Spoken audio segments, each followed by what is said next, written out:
Hey guys, Dan House Washing Heroes. Just doing this client. We washed their house a little while ago and noticed that their gutters are really full. So we just cleaned out all of their gutters. And we also opted to do their driveway.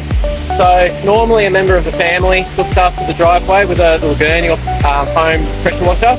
And I suggested that we do it, treat it all properly, and that way, you know, they can maintain it from there. It'll be a bit easier. But they've got a lot of this sandstone retaining wall. I'll just flip the camera over. And this is your classic sandstone retaining wall that when it's treated only needs a little bit of pressure on it. It comes up very nice.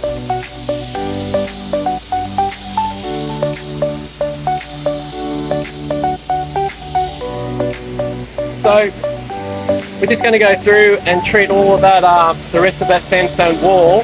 And even if you've got a home gurney, which are generally only, I mean, they rate at 3,000 or 4,000 PSI, but they're 5.5, 6 litres a minute, which means it's a very direct amount of pressure. And you can really do some damage to delicate stone like that.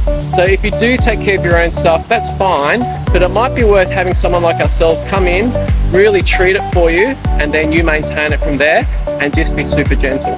All right, guys, I hope that, big driveway, hope that finishes off the week. I'll catch you later. Bye.